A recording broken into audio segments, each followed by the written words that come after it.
People in the diner would remember that moment for years, the splash, the gasp, and the deafening silence that followed. No one knew who she really was. No one knew who her husband was either. But all it took was that single moment, a waiter throwing a glass of water in the face of a pregnant woman, for the world around them to flip upside down. If the waiter had known, even for a second, that she was the wife of the most respected and feared biker in the entire county, he would have dropped the glass before he ever dared raise it. But fate doesn't warn anyone. It just watches. The day had begun calmly, almost too calmly, for Maya. 7 months pregnant, exhausted but hopeful, she walked into the old highway diner with one thought in mind: finally eating something after driving for hours. Her husband, Jackson, leader of the Iron Wolves Bike Club, had been called away unexpectedly to help a stranded rider, leaving her alone for the afternoon. She didn't want to bother him. She was used to being independent. But she wasn't used to the heavy stares she received the moment she stepped inside. She smiled politely at people who didn't smile back. She moved past customers who looked at her belly like it was an inconvenience. She sat at a booth where the vinyl seat was cracked and uncomfortable, but she didn't complain. All she wanted was a warm meal and a moment to breathe. The waiter, a young man named Rick, looked annoyed as he approached her table. "What you want?" he asked, tone sharp enough to cut glass. Maya tried to stay gentle. "Just a sandwich and some water, please." Rick rolled his eyes and snatched the menu out of her hand. "We're busy. Don't expect things fast." She nodded. "That's fine." But it wasn't fine for him. He muttered under his breath every time he passed by her table, sighing loudly, acting like she was the problem. Maya tried not to take it personally. People have bad days, she reminded herself. Maybe he's struggling with something. 2.20 minutes passed. 30. 40. Plates circled the diner, delivered to everyone but her. When she finally gathered the courage to ask about her food, Rick snapped, "I said we're busy. If you're hungry, wait like everyone else." She lowered her voice. "It's just been a while, and I haven't eaten since morning." "And whose fault is that?" he barked. A couple at another table stared in disbelief, whispering. Maya felt the sting behind her eyes. Her lips trembled, but she swallowed the hurt. "I'm sorry," she whispered. Rick scoffed. "People like you always want pity." He didn't know she was a biker's wife. Didn't know her husband had a reputation that made even tough men step aside. Didn't know that she wasn't someone who ever asked for pity, just simple kindness. She decided to leave. She reached for her bag, but the strap tangling on the table knocked her glass over. Water splashed across Rick's apron. It was an accident.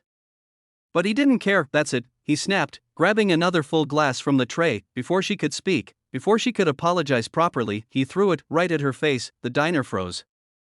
A pregnant woman, soaked, shivering, staring down at her trembling hands. "What is wrong with you?" someone shouted, but the damage was done. Tears mixed with water on her cheeks. She stood and whispered, "I just wanted something to eat." Just then, the bell above the door chimed. Boots stepped inside, heavy. Familiar. Dangerous. Every head turned. The room felt tighter, smaller, as the tall figure in worn leather walked in. Her husband, Jackson. His eyes moved across the room, sharp, assessing, until they landed on her soaked face and trembling body, and the silence snapped. That was the moment the waiter realized he had made the biggest mistake of his life. People say leaders become monsters when their loved ones are hurt. But Jackson didn't explode, not the way the waiter feared. No shouting. No threats. His voice was calm, almost too calm, which somehow scared everyone more. "Maya," he said softly, "what happened?" She tried to brush it off. "It's nothing. Let's go." But he gently held her chin, lifting her face toward him. The pain in her eyes told him everything she was trying desperately to hide. He understood without another word. His jaw tightened, but he controlled himself. He turned to Rick. "Did you throw water at my wife?" Rick stuttered. She spilled hers. "I was just..." Jackson didn't need the rest of the sentence. Instead, he turned away and guided Maya to sit. "You're hungry. You're eating." Then, he did something no one expected. He walked toward the kitchen, not in rage, but with purpose. I need to talk to your manager, he said to the manager. An older woman with kind but exhausted eyes came out nervously. Sir, whatever happened, we're so sorry. He's new, and no, Jackson said, voice steady. I don't want him fired. Everyone stared in shock. Even Rick, I want him educated. The manager blinked. Educated? On decency. Respect. And what it feels like to be treated like a human being. Maya watched quietly as Jackson addressed the entire diner. You don't know her. You don't know what she's been through. You don't know how hard it was for her to walk in here alone, hungry and tired, and still treat everyone with kindness. People looked down, ashamed. Rick swallowed hard. I didn't know. You didn't need to know she was a biker's wife, Jackson said. You only needed to know she was a person. Those words hit the room like thunder. The manager forced Rick to apologize properly. Not out of fear, out of understanding. He stood in front of Maya, voice breaking. I'm really sorry. You didn't deserve that. She saw the sincerity. She nodded. I forgive you. The manager personally cooked Maya's meal, refusing to take payment. Other customers approached her, offering help, asking if she was okay. The diner slowly shifted from a place of humiliation to a place of healing. When they finally left, Maya leaned against her husband, feeling protected but also strangely grateful.